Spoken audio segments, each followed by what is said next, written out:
Hello, thank you all for joining us this afternoon for our webinar, Food Policy Councils and Lobbying, How You Can Legally Influence Policy. My name is Karen Bassarab, and I'm with the Food Policy Networks Project at the Johns Hopkins Center for a Livable Future. In the room with me as well is Rachel Santo and Ann Palmer, who also work with the Food Policy Networks Project. Today we are very excited because we have special guests from the Harvard Food Law and Policy Clinic who have been working on a new resource for food policy councils about how you can lobby as a council, and we'll go into some of the intricacies about the different structures of food policy councils and membership, and they'll tell you more about the guide and walk you through some of the information that's in it. Before we get started though, we wanted to take a moment to tell you a little bit about the Food Policy Networks Project for those that may not be familiar with us. We are a project of the Johns Hopkins Center for a Livable Future, based in Baltimore, Maryland.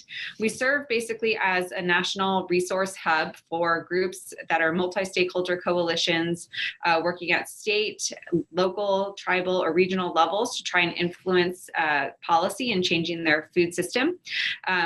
As a resource, our main vehicle of communication is our website.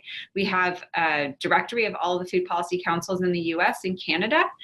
We also have a resource database that has over 1,200 resources on food policy and food policy councils. We run a listserv where groups can get information about upcoming webinars or events, also can ask questions of each other about what's happening in their communities and get information or examples or share stories.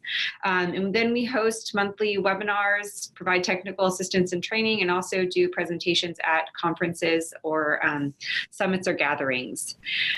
Today, you can find out more information about the Food Policy Networks Project at foodpolicynetworks.org. Before we jump into the webinar this afternoon, we wanted to go over a few details about the system that we're using. The video conference system is called Zoom. It's pretty easy. Everyone that joins is going to join in mute as muted, and you will stay in listen only mode for the duration of the webinar. If you have a question or a comment, there are two ways that you can chat with us. One is through a chat box. This sends a message to everyone that's on the webinar. You can share information about who's on and joining us this afternoon. You can also share any comments or experiences that you have or stories. And then the other tool to use is the question and answer box. This tool enables you to be able to submit questions to the presenters. We will have time at the end of the webinar for question and answers, where if you have a question about experiences that your council is facing, you can submit a question and then we'll have our speakers answer it. So with that, I'd like to introduce three members from the Harvard Food Law and Policy Clinic: Nicole Negawetti, Ashley Malatesi, and Becca Ellison. They've all been working on a guide around how food policy councils can lobby and the differences between lobby and advocacy. And with that, I will turn it over to them to share their research and discuss the guide that they're creating. Hi, so my name is Ashley Malatesi, and I'm a 2L here at Harvard Law School. And I'm Becca Ellison. I'm also in my second year here at Harvard. And we are going to be talking to you a little bit about the work we've been doing in the clinic, and thank you so much for Johns Hopkins Center for a Livable Future for letting us work on this with you all. We've really learned a lot ourselves and hope it'll be really helpful for you all as well. Hey, Ashley, can you guys move closer to the microphone? Some people, we're having a hard time hearing. So the Harvard Food Law and Policy Clinic is a clinic within Harvard Law School that has students from schools across campus working on all sorts of projects. So a few that we've been working on this semester are things like food waste reduction strategies, sugar consumption reduction policies, issues of worker rights, and many more. And so basically the clinic is client driven. So all of our projects are based on the needs of our clients and how we can best help them. So working with, as I mentioned, the Center for a Livable Future, we have tried to put together this lobbying and advocacy guide for food policy councils, and we hope that it'll be really helpful for you all. So this is just a map of food policy councils across America. There's been some incredible work done, and food policy councils can and have used lobbying and advocacy to get a lot of that work done. Hey, Ashley, could you speak a little louder? It's still pretty quiet. Absolutely, I'm so sorry. Thank you. And so a focus of our guide today is determining whether you as an FPC can or can't lobby, and moving forward some considerations in order to lobby within the legal parameters. So the first thing we just wanted to clarify is we know that the term policy can be used in a lot of different contexts. So the most important distinction we want to draw in how we're using the word policy is we're going to be using it to describe government policy, which is work that's done in a state, local, or federal government. The other type of policy would be done in a private setting, which we refer to as institutional policy. So this would be something like working with a private hospital or a private university on their food purchasing programs or things like that. But when we're talking about lobbying work, we're going to be focused on governmental policy. So as Becca mentioned, changing governmental policy can be done through two main avenues, and those are advocacy, which is our larger umbrella, and lobbying, which is a subset of advocacy.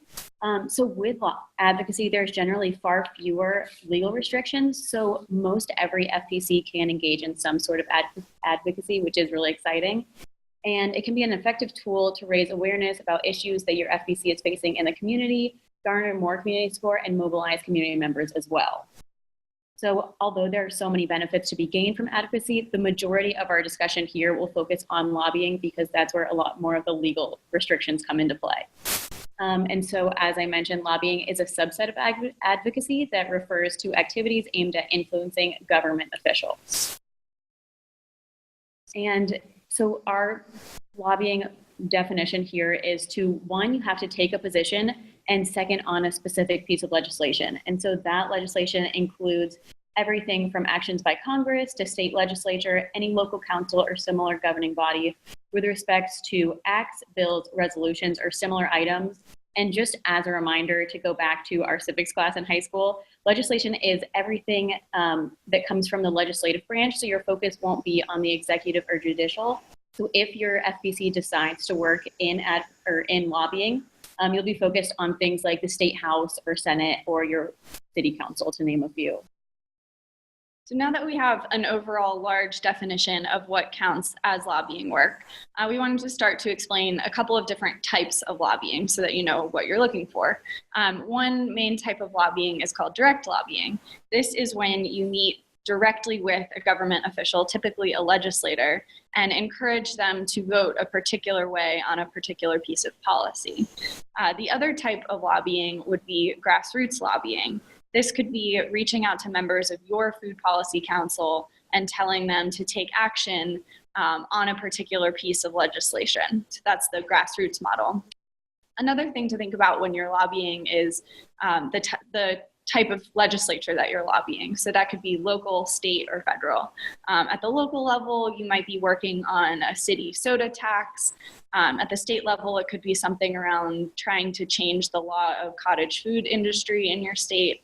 Or on the federal level, there's a lot going on with the Farm Bill right now. So it might be work around the Farm Bill.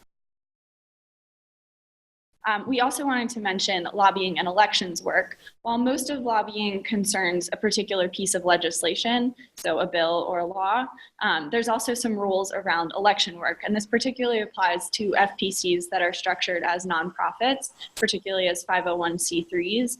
So if your food policy council is a 501c3, you're not allowed to participate in or intervene in any partisan political campaign. So you can't support a particular political candidate who's running for office. In general, nonprofit FPCs can definitely lobby, and we will go into more detail later in the presentation about that. But we did just want to flag that elections have some rules about who can participate. And so now that we've heard a little bit about the differences between lobbying and advocacy and how lobbying works, we're going to go through a few examples of the differences between the two, so that even if you do have restrictions on your lobbying capacities as an FPC, you can always engage in these advocacy measures as well. So the first one is gathering information on a topic, and that is an example of advocacy.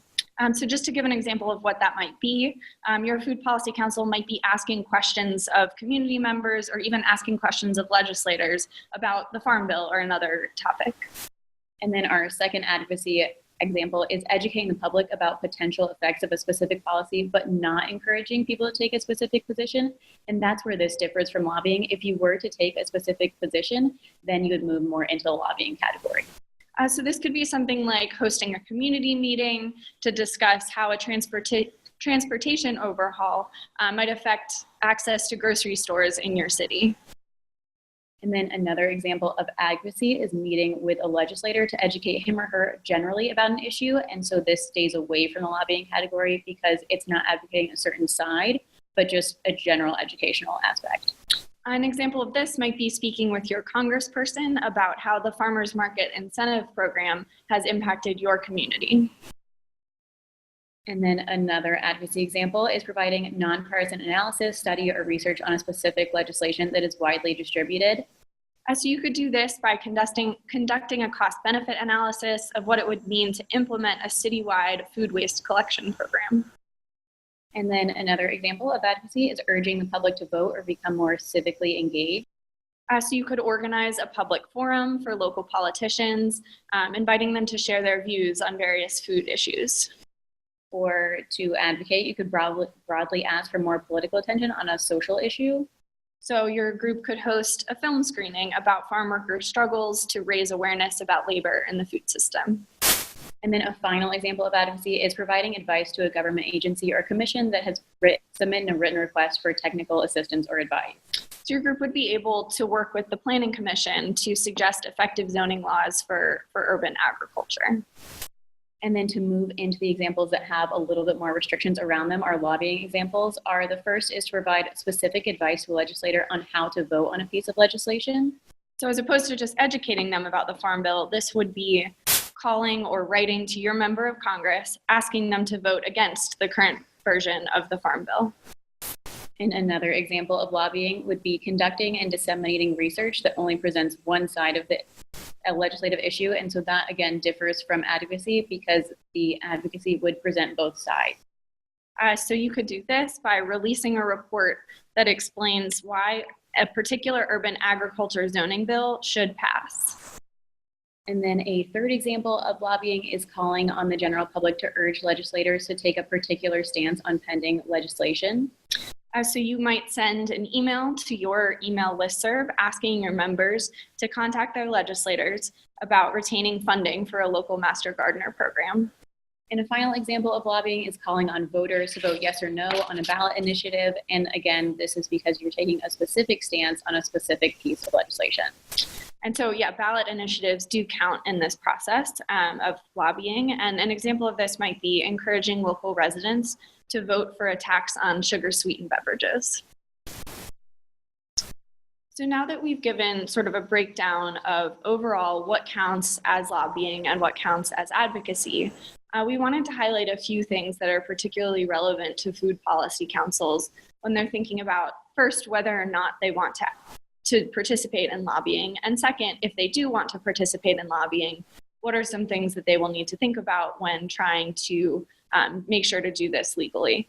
So we're going to go through each of these 5 things in the next few slides, but just to lay them out for you, you'll want to think about whether you want to act as a food policy council or if you'll want individual members of your council to act on their own.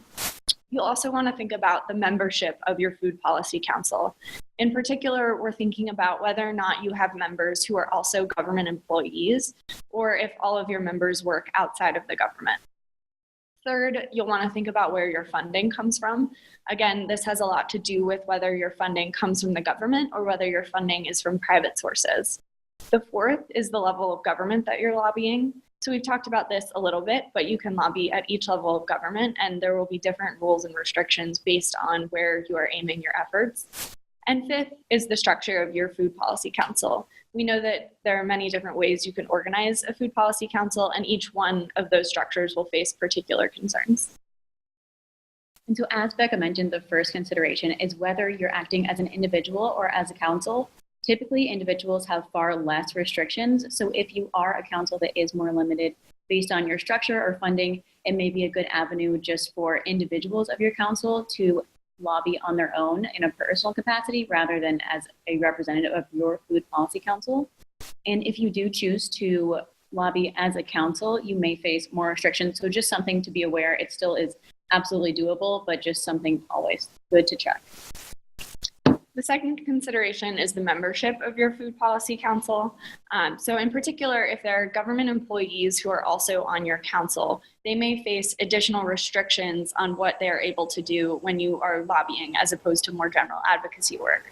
So to just give an example of what this might mean, the federal government has the Anti-Lobbying Act of 1919, which prohibits federal government employees from participating in substantial grassroots advocacy and grassroots lobbying. Each state and municipality will have different restrictions on what their employees are able to do, but the members of your council who are employed by the government will likely receive specific training upon taking their jobs or have access to specific resources about what they are and are not able to do.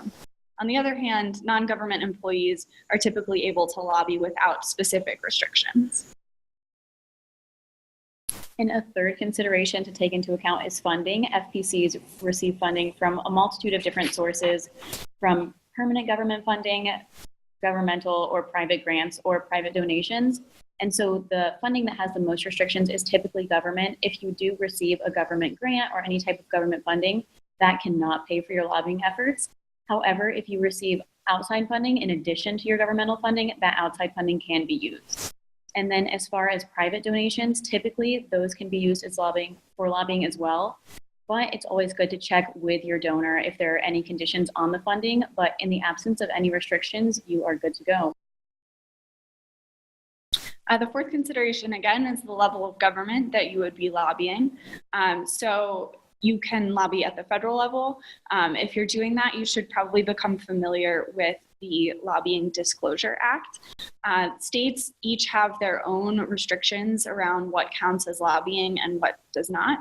A good resource for that, which will be in the toolkit that we release later, comes from the National Conference of State Legislatures. So they go through state by state and explain what you would need to do if you are doing lobbying work, whether or not you need to register as a lobbyist, things like that.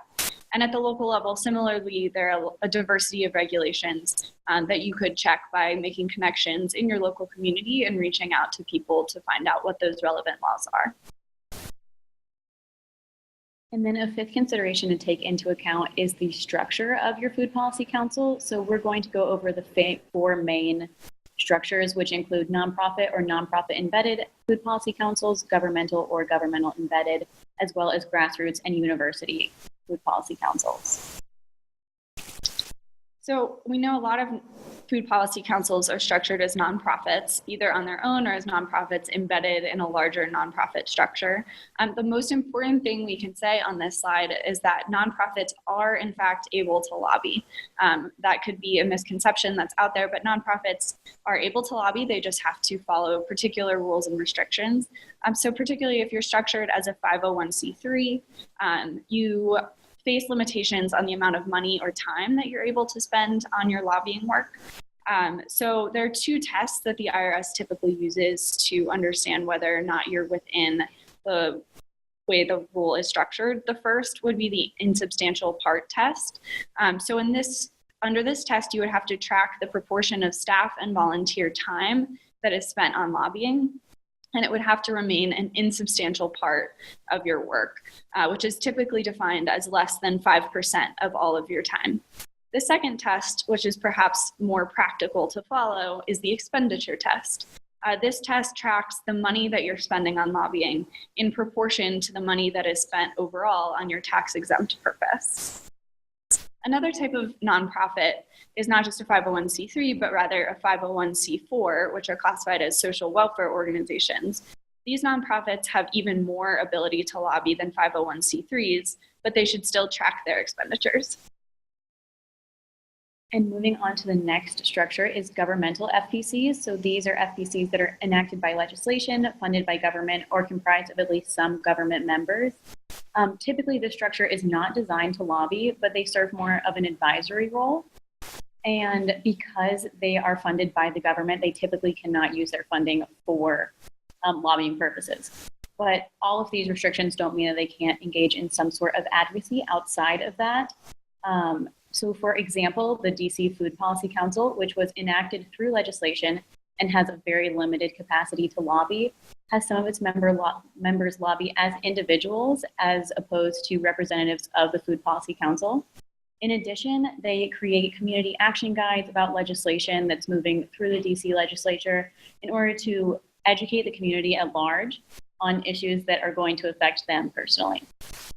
And then similarly, the Philadelphia Food Policy Advisory Council, which is embedded in the government and can't engage in any sort of lobbying, has worked with advocates within their membership in order to leverage their relationships within the government to add outside perspectives that they can share with legislatures. So even though there are those limitations on lobbying, you can engage in some really great advocacy and community education efforts, as well as leverage those really important relationships with stakeholders in and outside of the government. The next type of food policy council would be a grassroots FPC. These coalitions generally have the fewest restrictions on their ability to lobby because they're informal groups of people who decide that they care a lot about the food system and about making change in the food system. But because they're not formally organized as a nonprofit or embedded in government, they don't face as many restrictions. And the final structure that we're going to go over today is university food policy councils. And due to their funding, many of these, because it is governmental funding, many of the public universities cannot take place in lobbying, so they can't take a stance on political issues or make statements about specific bills. However, they can engage in advocacy very similarly to governmental FPCs. So for example, the Minnesota Food Charter Network, which is housed within the University of Minnesota, has a limited ability to lobby. And so instead of lobbying, they engage in education advocacy work with the public. And they have leveraged their close ties with the university to receive grants that allow them to do more advocacy work and communicate with members around the state through the extension offices of the University of Minnesota. And they use those communications to educate people throughout the state of Minnesota about how policies would impact their communities. So we're now going to post a poll on here, and we're going to talk about a case study of some work that a food policy council is doing. We're not going to identify the food policy council at first, but rather just give a general description of the work that they're doing and ask you to let us know if you think that this counts as advocacy work or lobbying work. So as like I said, I'm just going to give a rundown of what this FPC has been doing. They've been actively engaged in this for quite some time, and so it's really exciting that they let us share this with you all. So the FPC that we're talking about is a nonprofit who has focused a lot of their work around changing urban agriculture zoning laws within their state. So this FPC got involved in the issue when a city politician was considering drafting an ordinance to increase the amount of urban agriculture in their city. So the FPC reached out to the legislator to educate him on the current agriculture activities and their needs. The FPC also gave the legislator a few options of feasible regulations on new urban agriculture policies. And then as the city moved through their planning and zoning, they were tasked with creating a agriculture-related legislation. And so the FPC participated on a committee in order to examine current zoning laws and compare those laws to other laws in other cities. And the proposal will be sent to the City Council and go through a series of public hearings before adoption. The members of the FPC may attend meetings as individual representatives rather than representatives of their FPC and make their views known. The FPC as an organization will not take a position on the ordinance. So now we'll pause for just a second and you can vote on whether or not you think this, or whether you think this is advocacy work or whether this counts as lobbying work. We're going to leave it open for a few more seconds. Okay, awesome. It's sort of a trick question in that lobbying is a form of advocacy, but you're right that this does not count as lobbying work. This is actually an example from the Greater Cincinnati Regional Food Policy Council. And while nonprofits can typically lobby, their bylaws specifically prohibit them from lobbying. So this is a great example of how you can make change through general advocacy work without engaging with lobbying laws. Because there wasn't yet a piece of legislation, they met with the legislator to educate him more generally. They worked with the executive branch to examine the current state of urban agriculture zoning. and they didn't take a position on the final draft of the legislation. So this stayed on the advocacy side of the line between advocacy and lobbying. And so just to review everything that we've been over, so regardless of if you decide to engage in advocacy, lobbying more specifically, always some great things to consider. So before engaging in lobbying, your biggest considerations are if you're going to lobby as individuals or as a council, who's making up your FPC and if those members are government employees. If there are any conditions or restrictions on your funding and considering whether it's private funding or governmental funding, which level of government your FPC is looking to target in order to achieve its goals. So you could be targeting city, state, local, or even federal. And then determining which restrictions are in place at that level are also important. So such as the consideration to register as a lobby, all states have slightly different, very different restrictions on that. And so just checking in with once you decide which level, what those restrictions are, and then determining any limitations based on your structure. And so those are those 4 structures that we went over in detail. And then once you've considered all of those, you can get out and lobby for a more sustainable, just, and productive food system. So now we're happy to take any questions that you might have. You can submit them through the ways that were described, and we're happy to take a look. Thank you, Ashley and Becca. That was wonderful. Thank you for the summary of the different structures and funding and membership. There's a lot of things for FPCs to consider. For those of you that are attending, if you have a question, you can either chat it into the chat box or type your question into the Q&A box. Also, if you have an example or an experience you want to share, please do so and we can share it with the audience. In the guide, you mentioned this a little bit, but one of the areas that food policy councils are considering trying to insert themselves in is the Farm Bill at a federal level. Can you talk about kind of ways that food policy councils can go about advocating for the Farm Bill? There's certain kind of pieces of legislation that councils want to advocate for in the Farm Bill, but it's, can they do that? Can they push through a certain kind of project or piece of the legislation? Kind of what stances can they take? Yeah, I think that there's a lot that food policy councils are able to do around the Farm Bill. It is a very large bill with a lot of pieces, so I can understand wanting to not focus on the Farm Bill as a whole, but rather to talk about a specific piece of the Farm Bill. I think there are a lot of ways to talk to your members about what is in the Farm Bill and parts of it that might affect them. People in their individual capacity can write letters to their lawmakers, call their House and Senate offices to talk to those members about how they want them to vote. They can attend constituent meetings in their hometown to talk to the legislator about the Farm Bill. They could highlight how particular parts of the Farm Bill might affect their community or their family or people in their town or city more generally. Thank you. We have a question. Someone's asking, can you clarify if 501c3s can advocate or not for a particular candidate? Did you say that 501c3 FPCs cannot advocate for a particular political candidate?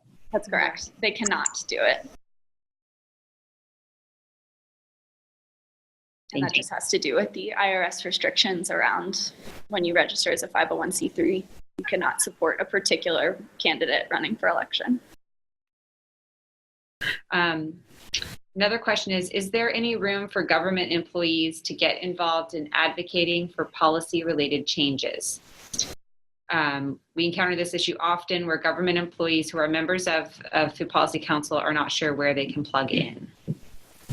Right, and I think that may also be a good place for more advocacy-based rather than lobbying. So more general education in those cases might be more helpful, just to educate the people around them and in their communities, in their areas, instead of them personally taking on a role. If their Food Policy Council can take on that lobbying role, then that may be a place for them to do it, and they may have to step back, unfortunately.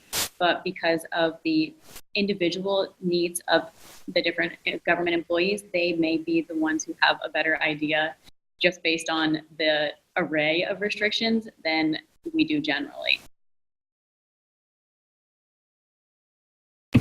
Thank you. Can a nonprofit have a lobbying affiliate?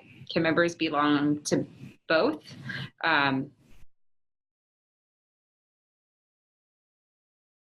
Yeah, As far as, I know, I would assume that if it is part of the nonprofit, it would still have to apply the various tests that the IRS has in place.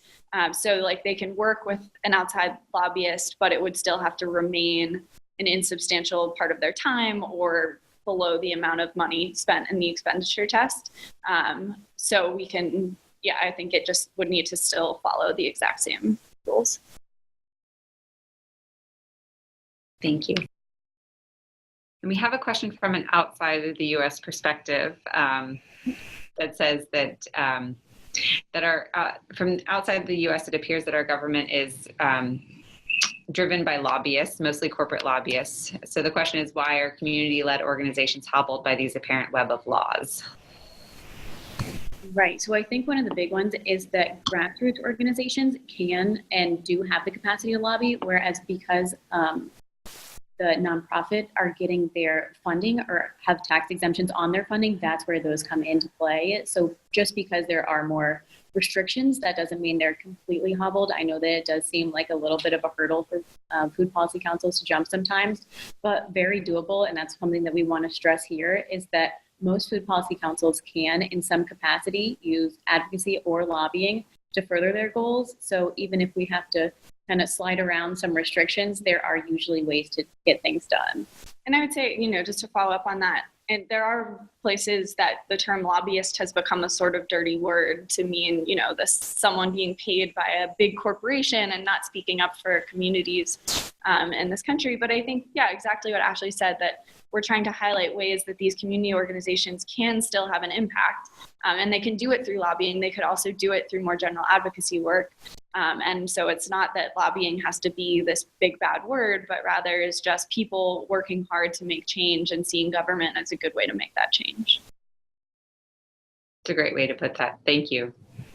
Another question, how much money is the IRS threshold for lobbying?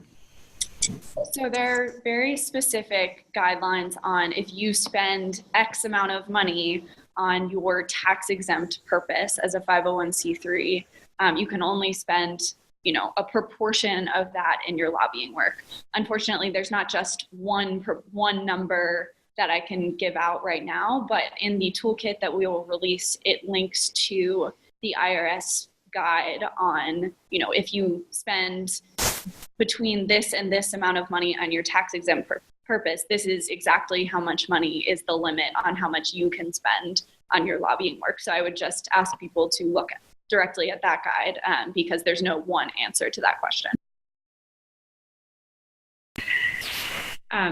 Will you tell us kind of when you anticipate releasing the guide for us to share with everyone?